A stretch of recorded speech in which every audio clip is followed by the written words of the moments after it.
ಎಷ್ಟು ಅಮೌಂಟ್ ಖರ್ಚು ಮಾಡ್ತಾರೆ ಅಂತ ಅನ್ನೋದು ನನಗೆ ಗೊತ್ತಿಲ್ಲ. ನೀವು ಹೇಳಿದ್ದ ಆಧಾರದ ಮೇಲೆ ಹೇಳೋದಾದ್ರೆ ನಾನು ಇಷ್ಟ ಹೇಳೋದು, ಅದು 1 ಕೋಟಿನೇ ಖರ್ಚು ಮಾಡಲಿ. ಎದಕ್ಕೆ ಬೇಕು? ಜನ ಅರ್ಜಿ ಹಾಕ್ತಾರೆ, ಆನ್ಲೈನ್ ಇದೆ, ಟೆಕ್ನಾಲಜಿ ಇದೆ.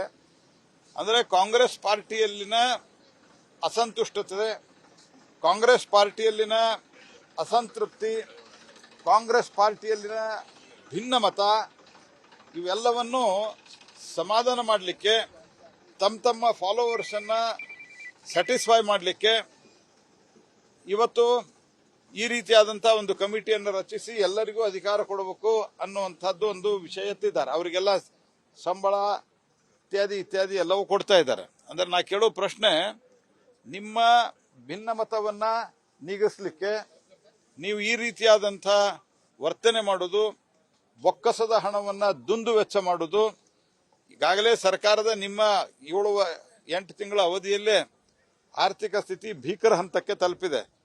ನಿಮ್ಮ ಸುಳ್ಳು ಗ್ಯಾರಂಟಿಗಳು, ನಿಮ್ಮ ಭ್ರಷ್ಟಾಚಾರ, ಇದರ ಪರಿಣಾಮವಾಗಿ ಅದರ ಮೇಲೆ ಇಷ್ಟು ದುಡ್ಡನ್ನ ಇದರ ಪ್ರಚಾರಕ್ಕೆ ಖರ್ಚು ಮಾಡೋದು ಇದು ಅತ್ಯಂತ ಖಂಡನೀಯ.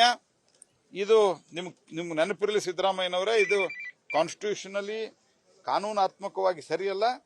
ಇದನ್ನ ನಾವು ಕಾನೂನಾತ್ಮಕವಾಗಿ ಮತ್ತು ರಾಜಕೀಯವಾಗಿ ಇದರ ವಿರುದ್ಧ ನಾವು ಹೋರಾಟವನ್ನ ಮಾಡ್ತೇವೆ. ಇದು ಸರಿಯಲ್ಲ.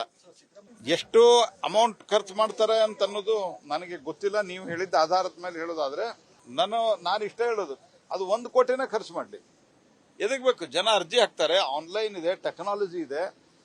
ಅಂದರೆ ಕಾಂಗ್ರೆಸ್ ಪಾರ್ಟಿಯಲ್ಲಿನ ಅಸಂತುಷ್ಟತೆ, ಕಾಂಗ್ರೆಸ್ ಪಾರ್ಟಿಯಲ್ಲಿನ ಅಸಂತೃಪ್ತಿ, ಕಾಂಗ್ರೆಸ್ ಪಾರ್ಟಿಯಲ್ಲಿನ ಭಿನ್ನಮತ, ಇವೆಲ್ಲವನ್ನು ಸಮಾಧಾನ ಮಾಡಲಿಕ್ಕೆ, ತಮ್ಮ ಫಾಲೋವರ್ಸನ್ನು ಸ್ಯಾಟಿಸ್ಫೈ ಮಾಡಲಿಕ್ಕೆ ಇವತ್ತು ಈ ರೀತಿಯಾದಂಥ ಒಂದು ಕಮಿಟಿಯನ್ನು ರಚಿಸಿ ಎಲ್ಲರಿಗೂ ಅಧಿಕಾರ ಕೊಡಬೇಕು ಅನ್ನುವಂಥದ್ದು ಒಂದು ವಿಷಯ ಎತ್ತಿದ್ದಾರೆ. ಅವರಿಗೆಲ್ಲ ಸಂಬಳ ಇತ್ಯಾದಿ ಎಲ್ಲವೂ ಕೊಡ್ತಾ ಇದ್ದಾರೆ. ಅಂದ್ರೆ ನಾ ಕೇಳೋ ಪ್ರಶ್ನೆ, ನಿಮ್ಮ ಭಿನ್ನಮತವನ್ನ ನೀಗಿಸಲಿಕ್ಕೆ ನೀವು ಈ ರೀತಿಯಾದಂಥ ವರ್ತನೆ ಮಾಡೋದು, ಬೊಕ್ಕಸದ ಹಣವನ್ನ ದುಂದು ವೆಚ್ಚ ಮಾಡೋದು, ಈಗಾಗಲೇ ಸರ್ಕಾರದ ನಿಮ್ಮ 7-8 ತಿಂಗಳ ಅವಧಿಯಲ್ಲೇ ಆರ್ಥಿಕ ಸ್ಥಿತಿ ಭೀಕರ ಹಂತಕ್ಕೆ ತಲುಪಿದೆ.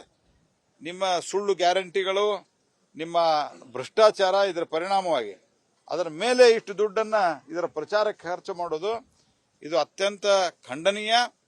ಇದು ನಿಮ್ಗೆ ನೆನಪಿರಲಿ ಸಿದ್ದರಾಮಯ್ಯನವರೇ, ಇದು ಕಾನ್ಸ್ಟಿಟ್ಯೂಷನಲಿ ಕಾನೂನಾತ್ಮಕವಾಗಿ ಸರಿಯಲ್ಲ. ಇದನ್ನ ನಾವು ಕಾನೂನಾತ್ಮಕವಾಗಿ ಮತ್ತು ರಾಜಕೀಯವಾಗಿ ಇದರ ವಿರುದ್ಧ ನಾವು ಹೋರಾಟವನ್ನ ಮಾಡ್ತೇವೆ. ಇದು ಸರಿಯಲ್ಲ. ಅನುಕ್ಷಣದ ಸುದ್ದಿಗಳಿಗಾಗಿ ವಿಸ್ತಾರ ನ್ಯೂಸ್ ಯೂಟ್ಯೂಬ್ ಚಾನೆಲ್ ಸಬ್ಸ್ಕ್ರೈಬ್ ಮಾಡಿ. ಹೊಸ ಸುದ್ದಿಗಳ ನೋಟಿಫಿಕೇಶನ್ಗಾಗಿ ಬೆಲ್ ಐಕಾನ್ ಕ್ಲಿಕ್ ಮಾಡಿ. ಲೇಟೆಸ್ಟ್ ಅಪ್ಡೇಟ್ಸ್ಗಾಗಿ www.vistaranews.com ವೆಬ್ಸೈಟ್ಗೆ ವಿಸಿಟ್ ಮಾಡಿ. ಅಂಗೈಯಲ್ಲೇ ಜಗತ್ತಿನ ಸುದ್ದಿ ತಿಳಿಯಲು ವಿಸ್ತಾರ ನ್ಯೂಸ್ ಕನ್ನಡ ಆಪ್ ಡೌನ್ಲೋಡ್ ಮಾಡಿ.